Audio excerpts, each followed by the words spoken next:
ಸಣ್ಣ ಸಮುದಾಯವೆಂದು ಕೀಳರಿಮೆ ಬಿಟ್ಟು ಸೌಲಭ್ಯ ಪಡೆಯಲು ಸಂಘಟಿತರಾಗಿ ನಗರದಲ್ಲಿ ಸಂಸದರಾದ ಎಂ ಮಲ್ಲೇಶ್ ಬಾಬು.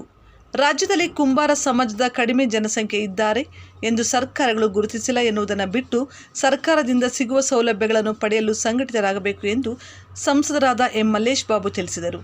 ನಗರದ ಟಿ ಚೆನ್ನಯ್ಯ ರಂಗಮಂದಿರದಲ್ಲಿ ಗುರುವಾರ ಮಧ್ಯಾಹ್ನ 3:30 ಸಮಯದಲ್ಲಿ ಜಿಲ್ಲಾಡಳಿತ, ಜಿಲ್ಲಾ ಪಂಚಾಯಿತಿ ಹಾಗೂ ಕನ್ನಡ ಮತ್ತು ಸಂಸ್ಕೃತಿ ಇಲಾಖೆಯಿಂದ ಆಯೋಜಿಸಿದ್ದ ಸಂತ ಕವಿ ಶ್ರೀ ಸರ್ವಜ್ಞ ಜಯಂತಿಯಲ್ಲಿ ಭಾಗವಹಿಸಿ ಮಾತನಾಡಿದ ಅವರು, ಯಾವುದೇ ಸಮುದಾಯವಾಗಲಿ ಜನಸಂಖ್ಯೆ ಮುಖ್ಯವಲ್ಲ, ಸೌಲಭ್ಯ ಪಡೆಯುವ ಶಕ್ತಿಯನ್ನು ರೂಪಿಸಿಕೊಳ್ಳಬೇಕು.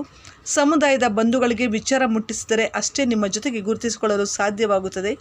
ಸರ್ಕಾರದಿಂದ ಸಮುದಾಯದ ಒಳಿತಿಗಾಗಿ ಏನಾದರೂ ಆಗಬೇಕಾದರೆ ನಿಮ್ಮೊಂದಿಗೆ ಸದಾ ಸಿದ್ಧ ಎಂದರು. ವಿಚಾರಗಳೆಲ್ಲ ಹೇಳಿದ್ದಾರೆ. ಈ ಇನ್ವಿಟೇಷನ್ ಕೊಡುವಾಗ ಯಾರು ಬಂದಿದ್ರು ಅವ್ರು ಹೇಳಿದ್ರು, ನಮ್ಮ ಜನಾಂಗ ಬಹಳ ಕಡಿಮೆ ಇದೆ, ಯಾರು ರಾಜಕೀಯ ವ್ಯಕ್ತಿಗಳು ಬರಲ್ಲ, ನೀವು ಬರಬೇಕು ಅಂತ ಹೇಳಿದ್ರು. ಹೇಳಿದ್ರೆ ಜನಾಂಗ ಕಡಿಮೆ ಇದ್ರೆ ಏನಿವಾಗ ಎಲ್ಲೋ ಒಂದು ಕಡೆ ನಿಮ್ಮನ್ನ ನಾವು ಗುರುತಿಸ್ಬೇಕು ಆಗುತ್ತೆ ಅಂತ ಅದಕ್ಕೆ ಬಂದೇ ಬರ್ತೀನಿ ಅಂತ ಹೇಳಿದೆ. ಯಾರೋ ಒಬ್ರು 40,000 to 50,000 ಇದ್ದಾರೆ ನಮ್ಮ ಜಿಲ್ಲೆಯಲ್ಲಿ ಅಂತ ಹೇಳ್ತಾರೆ. 40,000-50,000 ಮುಖ್ಯ ಅಲ್ಲ.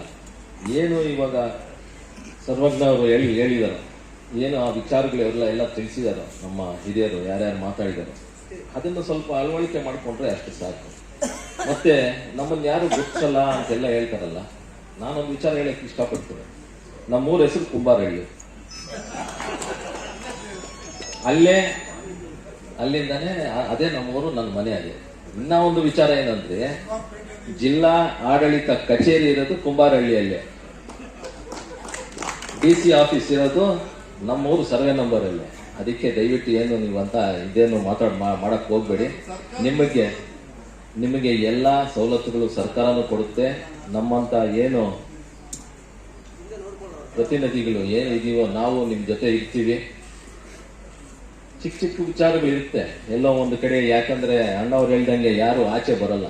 ಯಾರು ಆಚೆ ಬರ್ತಿರೋ ಅವರೆಲ್ಲ ಸ್ವಲ್ಪ ನಿಮ್ಮ ಜನಾಂಗದವ್ರಿಗೆಲ್ಲ ತಿಳುವಳಿಕೆ ಮಾಡಿಕೊಂಡು ಇಂತಹ ಒಂದು ಕಾರ್ಯಕ್ರಮ ಇದೆ ಅಂತೆಲ್ಲ ಹೇಳಿದ್ರೆ ಮಿಕ್ಕಿದವರು ಬರ್ತಾರೆ ಮುಂದೆಗೆ. ಆ ಸವಲತ್ತುಗಳು ತೊಗೊಳಕ್ಕೆ ಅವ್ರಿಗೆ ಅನುಕೂಲ ಆಗುತ್ತೆ. ಅದಕ್ಕೆ ಏನು ಇವಾಗ ತಹಶೀಲ್ದಾರ್ ಮೇಡಮ್ ಇದ್ದಾರೋ ಇಲ್ಲಾಂದ್ರೆ ನಾವಿದೀವೋ, ನಾವೆಲ್ಲ ಸದಾ ನಿಮ್ಮ ಜೊತೆಯಲ್ಲಿ ಇರ್ತೀವಿ ಅಂತ ಹೇಳ್ತಾ ನಾನು ಮಾತು ಮುಗಿಸ್ತೇನೆ.